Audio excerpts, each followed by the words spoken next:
Hello, my genius, छोटे छोटे little master, मेरे नन्हे मुन्ने सम्राट, कैसे हो आप?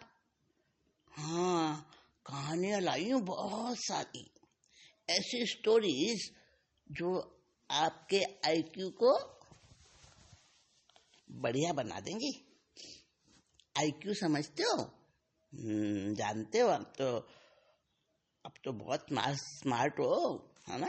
आईक्यू तो समझते हो। आईक्यू का मतलब क्या होता है? Intelligence quotient. और आईक्यू को नापने के लिए और आईक्यू को पॉपुलर बनाने के लिए, सबको बताने के लिए उसके इम्पोर्टेंस को, आज आईक्यू के बहुत बहुत टेस्ट होते हैं और बच्चों का आईक्यू टेस्ट किया जाता है, उनको इनाम दिया जाता है। आईक्यू तो सबको बढ़ाना है ना। हाँ, एक बात स्पेशल बता दूं आपको। हमारे जो जैनिज्म के वो है ना, हमारे आगम, हमारे शास्त्र, हमारे ग्रंथ, धर्म शास्त्र जिसको कहते हैं, हाँ, बोर नहीं कर रही मैं आपको। हाँ, उसकी एक स्पेशल प्रॉपर्टी बता रही हूँ आपको। दूसरों को धर्म शास्त्र तो बोर करते हैं बच्चे। अरे हमें क्या करना है इन चीजों में? बच्चे मुंह बना के साइड से निकल जाते हैं। लेकिन आईक्यू की बात, और आईक्यू की और ज्यादा एडवांस चीजें हमारे शास्त्र में आई हैं। हाँ, बता दूं कौन से शास्त्र में आई हैं, पर उससे पहले प्रॉमिस, तुम वो आगम उठाकर देखोगे, मेरे कहने पे नहीं, उसका सच्चा सबूत लोगे आप। हाँ, वो तो आपको मतलब लग ही जाएगा मेरी बातों से। मेरी स्टोरी जो मैं सुनाऊंगी आपको, उससे आपको पता चलेगा कि सचमुच ये बात धर्मशास्त्रों में आई है। बिलीव नहीं करोगे ना, और बिलीव तब करोगे जब खुद पढ़ोगे, जानोगे, और तब पता चलेगा आपको कि जो स्टोरीज आपको सुनाई गई थी वास्तव में वो आईक्यू से रिलेटेड है और हमारे धर्म के शास्त्रों में आई हुई हैं। और बता दूं, और शॉकिंग मैटर ये है कि ये सारी जो आईक्यू वाली स्टोरीज है ना, कितनी है पता है? Above than 75। हाँ, इतनी स्टोरीज है। और आप तो केवल एक ही आईक्यू एक ही तरह का आईक्यू जानते हो। लेकिन मैं आपको बता दूं, आईक्यू कितने होते हैं, कितनी तरह के होते हैं आईक्यू। सबसे पहले तो क्यू होता है अल्फाबेट में जो एक लेटर होता है। A to Z अल्फाबेट होती है ना, A to Z। A for Apple, B for baby, और भी चीजें होती हैं। A for active, B for beautiful, C for champion, D for beautiful. हाँ, Z तक ये मॉडर्न अल्फाबेट है। हाँ, तो अल्फाबेट में जो Q होता है, क्यू फॉर क्वीन। हाँ, एक तो क्यू होता है लेटर, और एक क्यू क्या होता है? आईक्यू जानते हो आप, आईक्यू है ना, इंटेलिजेंस क्वोशेंट। और भी क्यू होते हैं, एम क्यू होता है, ई क्यू होता है, एस क्यू भी होता है। चकरा गए। देखो, ई क्यू क्या होता है? Emotional quotient. एथिकल क्वेश्चन, समझ गए। और उस एथिकल क्वेश्चन में क्या क्या होता है वो भी बताऊंगी। एक होता है एमक्यू, यानी मेंटल नहीं, एम से मेंटल नहीं, हाँ माइंड का ले सकते हो, बुद्धि से रिलेटेड है ना, लेकिन एम से मतलब है यहाँ पे मॉरल क्वेश्चन, जिसमें आ जाता है हमारा कैरेक्टर, हमारा जितना भी बिहेवियर है, हम कितने हिम्मत वाले हैं, हमारा दृष्टिकोण कैसा है, हमारी सोच कैसी है, हमारे काम कैसे हैं, वो सारा कुछ मॉरल में आता है। एमक्यू। और एक होता है एसक्यू, यानी स्पिरिचुअल क्वेश्चन, ये अंदर का, आत्मा का बिल्कुल जो एसेंस होता है उससे रिलेटेड होता है। तो इन सब से बनता है हमारा आईक्यू। इट मीन्स आईक्यू आएगा बाद में। अगर पहले ईक्यू, एमक्यू और उससे भी पहले एसक्यू, अगर ये क्यू अच्छे होंगे तब हमारा आईक्यू अच्छा होगा। अंडरस्टूड? हाँ। तो हमारे एक जो मॉरल बुक है हमारी, जिसमें बच्चों को क्या लेना, आत्मा परमात्मा क्या होता है, कैसे होता है, कर्म कैसे बनते हैं, इन बातों से क्या मतलब बच्चों का, लेकिन स्टोरी तो चाहिए। हाँ, स्टोरी तो सबको पसंद है, हर बच्चे को स्टोरी पसंद है। तो स्टोरी सुनाकर 4 तरह की इंटेलिजेंस बताई है। कितनी तरह की? 4 तो मेन है, और उसके जो उदाहरण दिए हैं ना, स्टोरी सुनाकर अलग अलग तरह से, वो कितने हैं? 75 से भी ज्यादा। तो लाइट टपकने लगी होगी सुन के, मुझे मालूम है स्टोरी तो सबको पसंद आती है। अब एक शॉकिंग न्यूज और दे दूं आपको, ये जितनी भी स्टोरी है ना, ये सारी ज्यादातर स्टोरीज एक बच्चे पर है, सारी उसी बच्चे पर सुनाई गई हैं। वो बच्चा कौन था? जिसके अंदर हर टाइप के जो इंटेलिजेंस थी ना, वो उस बच्चे के अंदर थी, गॉड गिफ्ट था उसको। और वो बच्चा कौन था? उसका नाम पता है आपको? चलो मैं बता देती हूँ। और वो बच्चा बहुत किसी हाई फाई परिवार में, फैमिली में नहीं जन्मा था, किसी बहुत बड़े उसका कुल का नहीं था। वो था नट। नट क्या होता है नहीं जानते हो? नहीं जानते आप? आपको क्या पता। देखो, हमारे देश में ना बहुत सारे ऐसे कलाकार रहते थे, आर्टिस्ट जिसको कहते हैं, उनके अंदर एक्स्ट्रा ऑर्डिनरी प्रॉपर्टीज थी, एक्स्ट्रा ऑर्डिनरी उनके अंदर गुण थे। तो समय समय पर जो राजे महाराजे होते थे ना, वो एक कंपटीशन करते थे बड़े लेवल का, और उस कॉम्पिटिशन्स में अपने अपने फन, अपने अपने हुनर को दिखाने वाले वो कलाकार आते थे। तो बहुत सारे कलाकार होते थे। हाँ, आगमों में, हमारे धर्मशास्त्रों में उस समय का सारा वर्णन है। कितनी तरह के कलाकार होते थे, आप तो आज उनके नाम भी नहीं जान सकते, आपको बड़े अजीब से लगेंगे। एक होता था नट, एक होते थे कठपुतली के खेल दिखाने वाले, एक होते थे मंक,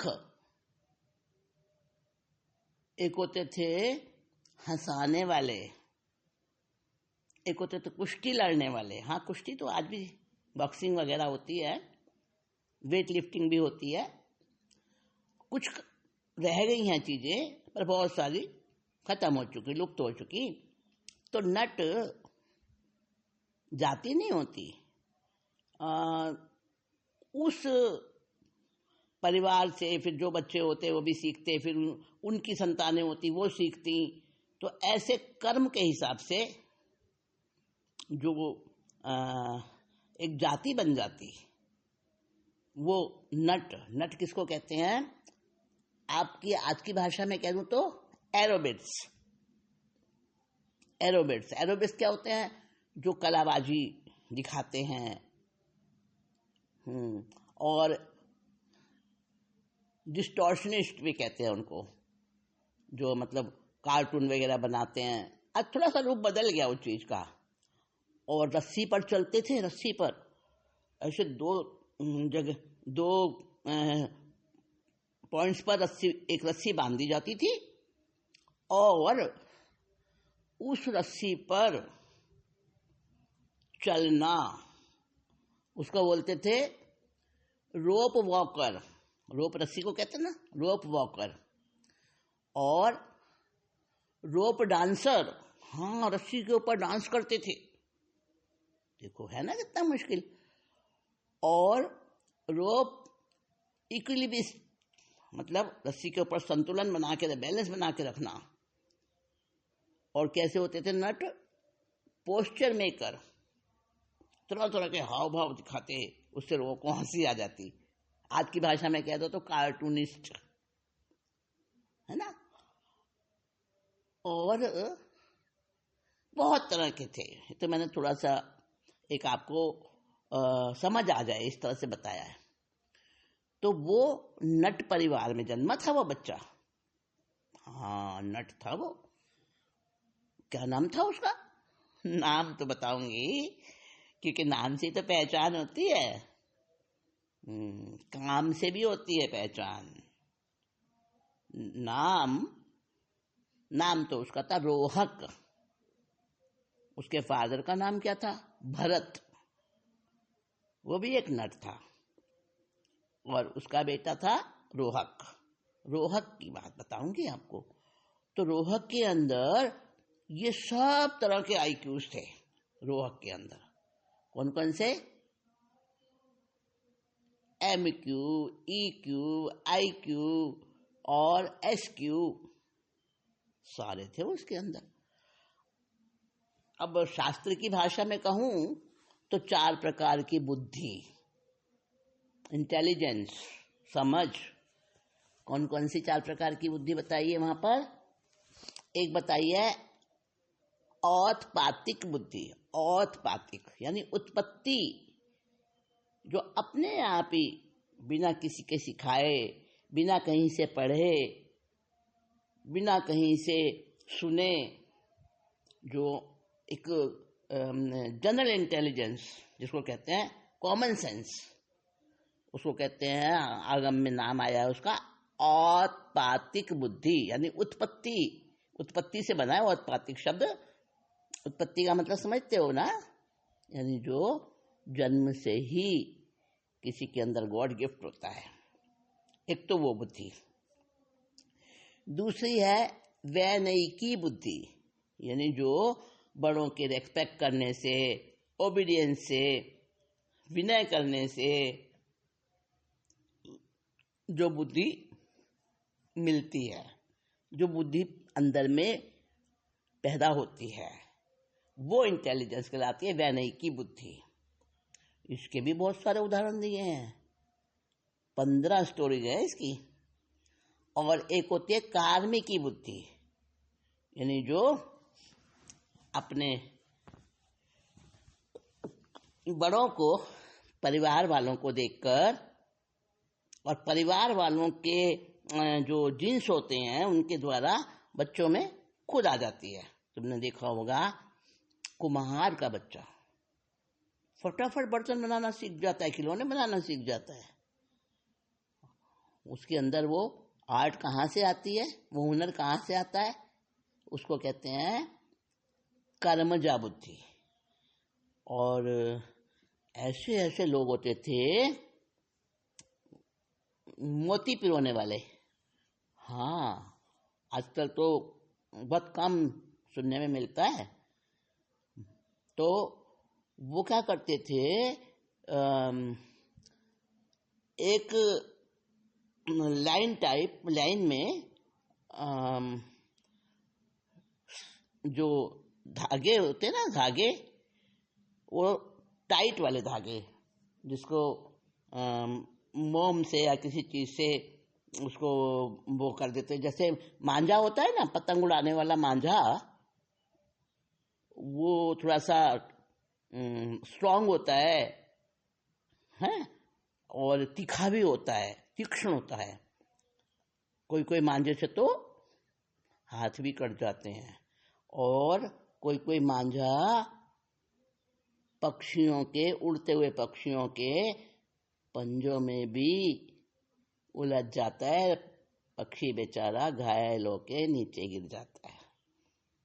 पतंग उड़ाते समय ध्यान रखना।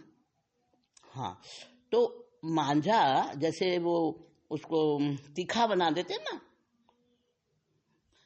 ऐसा शार्प जो धागा होता है उसको एक डिसिप्लिन, व्यवस्था अनुसार वो धागे को, कारीगरी होती है ना, उनकी होशियारी होती है, तो वो धागे को उसको एक तरह से वैसे ही करके रख देते हैं, बहुत सारे धागे, और फिर उसमें मोती डालते हैं दूर से। हाँ, और वो मोती सीधा उस धागे के अंदर अपने आप पिरोया जाता है। ये कलाकारी होती है। ऐसे मोती पिरोने वाले थे हमारे उस समय। तो कहाँ से आई उसके अंदर ये बुद्धि? कर्मजा।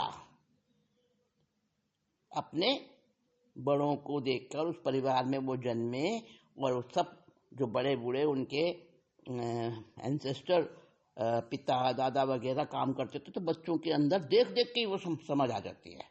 दर्जी, जुलाहा यानी कपड़ा बुनने वाला, और हलवाई, बढ़ई, चित्रकार, बहुत सारे उदाहरण है कर्मजा बुद्धि के। तो इनके बच्चों में अपने आप ऑटोमेटिक बुद्धि आ जाती है। तो कर्मजा बुद्धि के भी बहुत सारे उदाहरण है, बहुत सारी कहानियां हैं कर्मजा बुद्धि कैसी होती है उसके बताने के लिए। और एक बुद्धि होती है पारिनामिक बुद्धि। पारिनामिक बुद्धि कैसी होती है? जो अनुभव से आती है, करते करते और होशियार बन जाता है वो, है ना, तजुर्बे से आती है वो बुद्धि, उसको पारिणामिक। तो 4 प्रकार की बुद्धि बताई है नंदी सूत्र में, याद रख लेना, नंदी सूत्र। हाँ, तो कौन कौन सी? औत्पातिक बुद्धि, वैनयिकी बुद्धि जो विनय से आती है, कर्मजा बुद्धि जो परिवार के संस्कारों से आती है, और पारिणामिकी बुद्धि जो अपने तजुर्बे से काम करते करते परफेक्टनेस आती जाती है, उसको पारिणामिक बुद्धि कहते हैं। तो ये चारों प्रकार की बुद्धि, आज तो हम केवल IQ को ही जानते हैं, लेकिन IQ का कितना एक्सप्लेनेशन है, समझ में आया आपको?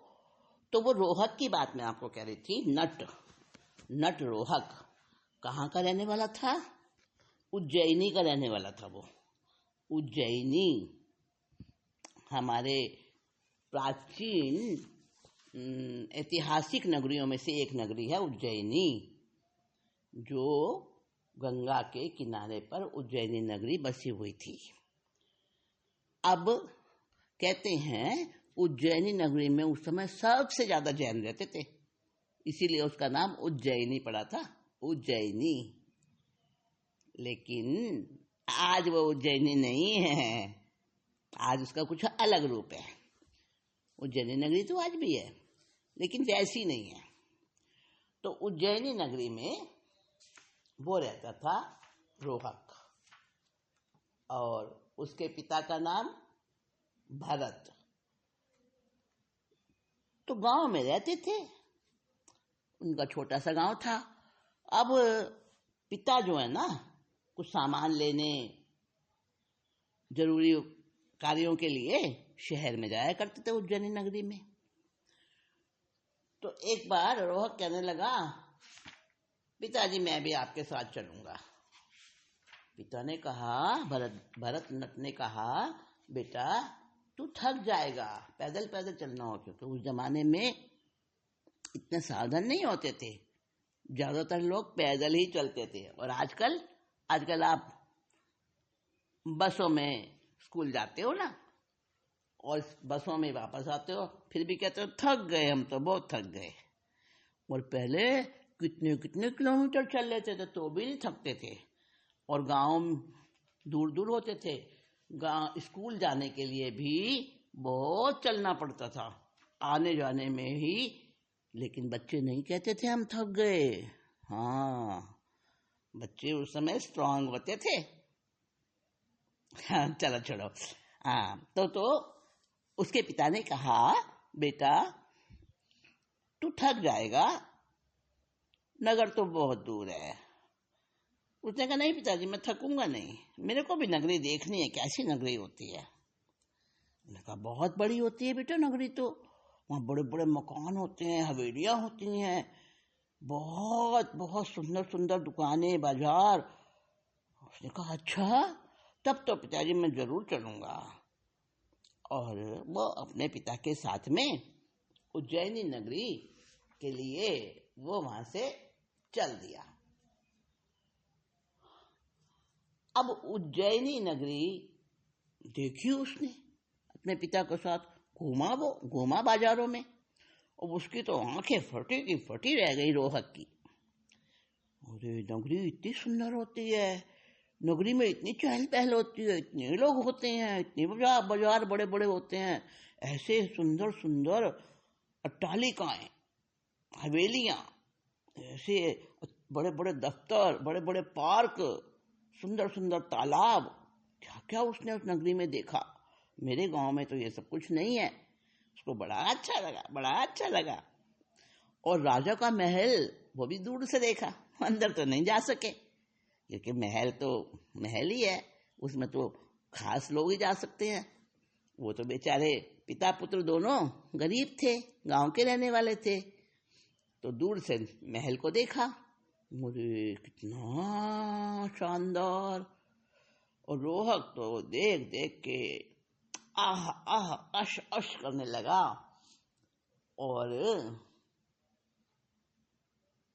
अब क्या होता है, रोहक ने उस सारे दृश्य को, सारे उस सीन को देखकर और ऐसा अपने मेमोरी में फिट कर लिया उसने। देखो, ये भी उसकी जो बुद्धि थी ना, उसकी जो आईक्यू थी, उसका ही चमत्कार था। ऐसा उसने फिट कर लिया कि बाद में भी उसके दिमाग में वो का वही चित्र नगरी का याद रह गया उसको। अब जब वो नगरी से बाहर आके अपने गांव की तरफ जाने लगे वापस, तो उसका पिता जो था ना रोहक का, भरत नट, है ना, तो नट को उसको याद आ गया, अरे मैं तो एक काम तो भूल गया, बहुत जरूरी काम था। उसने कहा, बेटा रोहक तू यहाँ पे नदी के किनारे बैठ जा थोड़ी देर, मैं अभी लौट के आता हूँ, वो जरूरी काम पूरा करके आता हूँ। रोहक ने कहा ठीक है। अब वो पिता तो चला गया लौट के नगरी में। अब रोहक को तो बैठे बैठे कुछ चाहिए, बच्चे चंचल होते हैं ना, हाँ, तुम भी ऐसे नहीं बैठ सकते बिना कुछ किए, है ना। तो रोहक ने क्या किया, क्या करूं। अब नदी के किनारे बैठा था वो, शिप्रा नदी वहां पे, और उज्जैनी के तट पर, और ठंडी ठंडी हवा चल रही थी, बड़ा सुहावना मौसम था। रोहक ने क्या किया, समय बिताने के लिए उसने नदी के किनारे की रेत, खूब थी वहां पे रेत, उस रेत से उसने नगरी का चित्र बना दिया, वैसा क्या वैसा, पूरा उसका मॉडल बना दिया जैसा उसने देखा था, उसकी मेमोरी में फिट हो गया था। अब उसने वो बना दिया वैसे ही कि वैसी, जैसे कि साक्षात उसने नगरी में देखा था। राजमहल बनाया, पार्क बनाए, गलियों के अंदर चौड़ी चौड़ी गलियां, उसमें कैसे पानी निकलने की व्यवस्था, नालियां वगैरह, और सब कुछ उसने उसी प्रकार से बना दिया। दुकानें, बाजार, सब बड़े सुंदर मॉडल बनाया उसने। अब वो तो अपने काम में मस्त हो रहा था। उधर से नगरी का राजा, जिसका नाम क्या था, श्रेणिक। अब हाँ, इतिहास में नाम आता है श्रेणिक का। तो श्रेणिक घोड़े पर सवार होकर उसी रास्ते से जा रहा था। अब नदी के किनारे जो रोहक ने वो मॉडल बनाया था ना उज्जैनी नगरी का, राजा को क्या पता, वो तो अपना घोड़ा दौड़ाता हुआ आ रहा था। अब उसने जो उस मॉडल के ऊपर घोड़े का पैर पड़ गया, अब वो तो बिखर गया, रेत का ही तो था ना, बिखर गया। अब वो कहने लगा, अरे मेरी नगरी, तुमने मेरी नगरी खत्म कर दी, मेरी नगरी मिटा डाली। अब राजा एक बार तो हैरान हो गया, छोटा सा 10-12 साल का बच्चा क्या बोल रहा है ये। राजा ने उसको कहा, बेटा क्या हुआ, क्यों रोने लगे, कैसी नगरी, क्या कह रहे हो। वो कहने लगा, मेरी नगरी तुमने नष्ट कर दी। अब नगरी नष्ट कर दी, वो जो नक्शा था नगरी का, इसमें कोर्ट बन रहे थे बड़े बड़े, और जैसे सचमुच की नगरी ऐसी दिखाई दे रही थी। उसने कहा, इधर से मत आओ, मेरी नगरी है। राजा ने कहा, क्या है, अरे देखो ना मेरा राजभवन है, बिना आज्ञा के नहीं जा सकते अंदर। राजा ने बड़े ध्यान से एकदम बड़े हैरान होकर देखा, अरे ये तो मेरी नगरी का मॉडल है, सेम टू सेम वैसा ही मैप बना हुआ है। राजा ने ऐसा कलाकारी पहले नहीं देखी थी, और राजा ने उसको देखकर और रोहक के पास राजा गया, और सैनिक राजा, और उसको बड़े प्यार से पूछा, बेटा तुमने बनाया है। हाँ मैंने बनाया। तुमने नगरी देखी। बोला, आज ही देखी मैंने पहली बार अपने पिता के साथ। पिता कहाँ हैं, वो दोबारा से नगरी में गए हैं, कुछ भूल गए थे इसलिए। और राजा ने देखा, इस बच्चे में तो बड़ी गहरी बुद्धि है।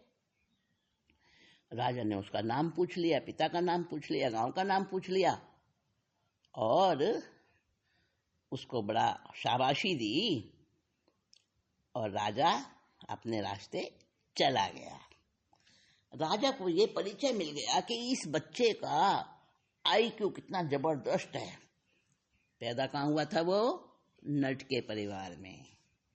कौन होते हैं नट, जो रस्सी पर करतब दिखाते हैं, एरोबेट्स कहते हैं उनको आज की भाषा में, और पोस्चर मेकर भी कहते हैं, रोप वॉकर भी कहते हैं। जो जैसा जैसा का काम करेगा उसी प्रकार से उसका नाम। हाँ, तो नट के परिवार में जन्मा था वो रोहक। राजा ने उसका नाम सब याद रख लिया, और राजा अपने रास्ते चला गया। इधर से नट का पिता, रोहक का पिता भरत नट, वो भी आ गया, चलो बेटा, और अपने गांव लौट आए। अब देखो, वो राजा ने उस नट की कैसे कैसे परीक्षा ली, कैसी कैसी स्टोरी, जो वो 4 प्रकार की जो बुद्धि है ना, एक एक के अकॉर्डिंग राजा ने उसकी परीक्षा ली और उसकी स्टोरीज बनी। वो स्टोरीज आपको अभी नहीं सुनाऊंगी, अगली बार सुनाऊंगी नेक्स्ट मीटिंग में।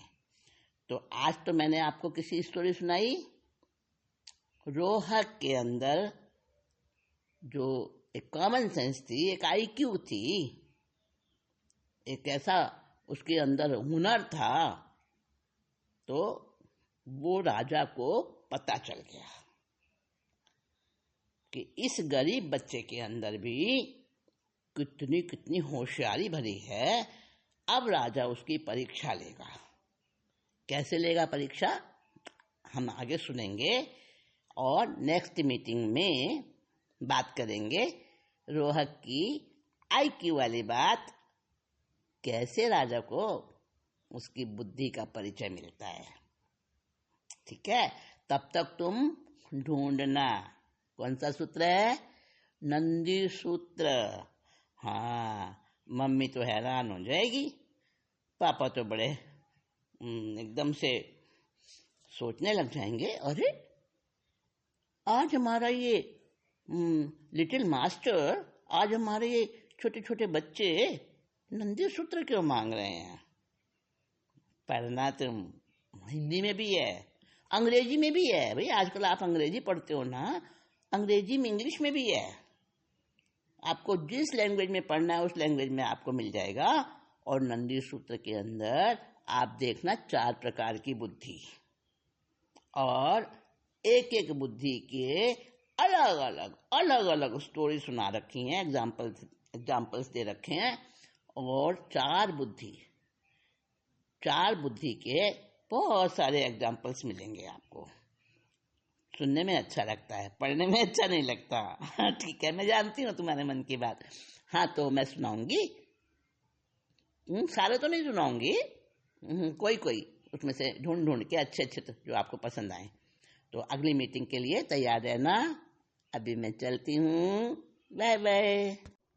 हेलो माय जीनियस, छोटे छोटे लिटिल मास्टर, मेरे नन्हे मुन्ने सम्राट।